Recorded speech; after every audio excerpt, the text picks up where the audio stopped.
Hello tailoring talkers and welcome back to the channel. It's Roberto here and it's a follow-up review a few months after purchasing the AirPods Max version 2 with USB-C.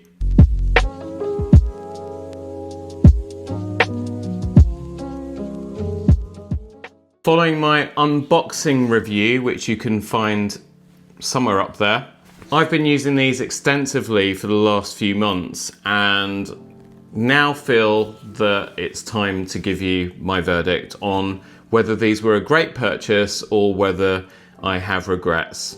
So first off, let's talk about design and comfort. There's no difference in the build quality from the original AirPods Max to the new ones. They're still that same great combination of aluminium combined with premium quality, premium feeling materials on the ear cups, and everything just seems to work really, really well. The one thing I have noticed compared to the originals is that the headband, they've done a better job of stretching the mesh over the headband, or in the headband rather, and it's much, much firmer. I've not suffered from the sort of slackness that I was getting on the original pair after some time.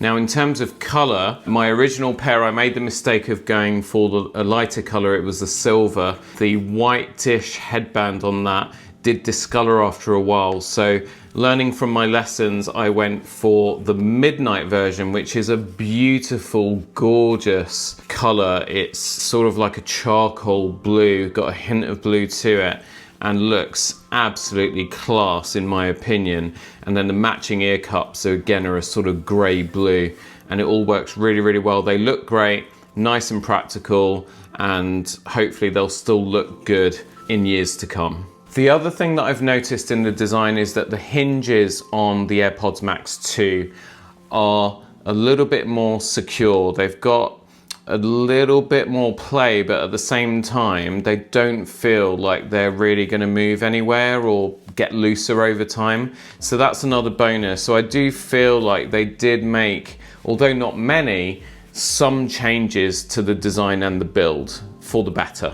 And for those wondering about the weight and the fit, well, the weight, first of all, there's no change there. If you're a fan of lighter weight headphones, these might not be for you. I definitely recommend trying them because some people do get a problem with these for extended use. Now, admittedly, I only use these for maybe half an hour to an hour at a time, sometimes longer for longer video editing sessions, but generally speaking, they're used for max half an hour to an hour at a time, and I've not really had any problems so far.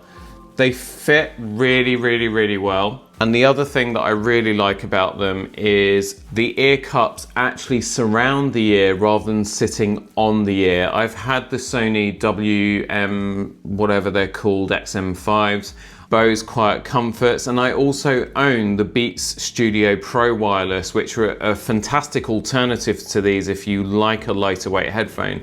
But the problem that I personally find with all of those is that the ear cups tend to sit on some part of the ear, and that can cause some pain after prolonged use. These actually envelop the ear, and for me, that's just much more comfortable. I also like the fact that the ear cups are easily interchangeable. So in future, if you find that they're wearing or getting a bit grubby, you can easily just buy a new set and they just snap on very, very easily. You can even use different colored ear cups to give your AirPods Max a more personal look and feel. But personally, I just like that whole midnight aesthetic. And as for the weight, I've not really found it to be a problem at all. The mesh headband, although it is a little bit strange in design compared to conventional headphones, does help to distribute the weight nice and evenly across the top of the head. And that means that for the length of time I tend to use these, I don't really feel a problem. Now, I tend to use these more indoors and in the winter outdoors than I would do in the summer. I wouldn't really pick these up and walk outdoors with these in warmer weather because they can get quite warm on the ears, and I'm not really a big fan of over-ear headphones when I'm out and about anyway. But in winter, I have found a very handy bonus feature because they do double as fantastic earmuffs to keep your ears warm. Since their release, the one thing that most people can agree on with the AirPods Max is the sound quality is fantastic, especially if you're in the Apple ecosystem. Spatial audio is great, and when you're watching movies on an iPad, an iPhone, or using them in conjunction with Apple TV, the Dolby Atmos effects that you get within these headphones is absolutely first class. For regular music listening, they're also great. And now we have the latest firmware update, which gives lossless audio with the included USB-C cable.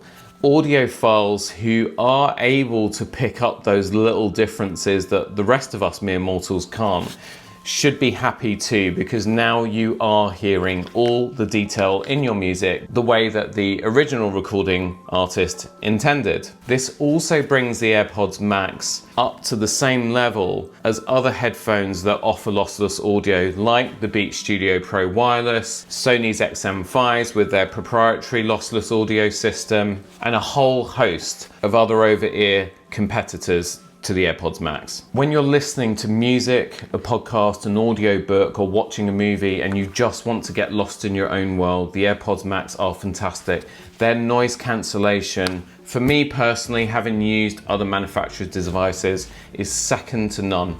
Absolutely amazing. I'm the kind of person that likes to just block the outside world out when I'm listening to content, and these have been absolutely superb for that. When traveling, especially in London, tube trains can be extremely noisy. The AirPods Max do a fantastic job of just keeping you inside your own world. Now let's talk about the headline feature that was the main change of this iteration of the AirPods Max, and that was the USB-C port, as Apple continue to unify the port technology across their devices. USB-C, the biggest advantage so far is that I've not had to find a lightning cable to charge these up. So I'm very, very happy that I only need to use the one type of connector. Android users will be shouting at their screens right now that they've been able to do this for a long time. But hey, the world is never perfect for some of us. The other big advantage is being able to use the included USB-C cable to connect to my MacBook Pro so that I have virtually no latency, which is very, very important for editing video and any kind of audio production work. I've not actually used them to listen to lossless audio because I have to confess, I don't personally think that I would really hear much of a difference, and I much prefer to use these wireless. It's just way more convenient. But if you are an audiophile and you have used these with the USB-C cable to experience lossless audio, please drop your feedback in the comments and let us know how you found them. Coming on to battery life, now these have been fantastic. I've really got no complaints. I very rarely need to charge them up. Now I do use them every other day, I would say, and longer at weekends. And I probably need to plug them in every 3 weeks or so.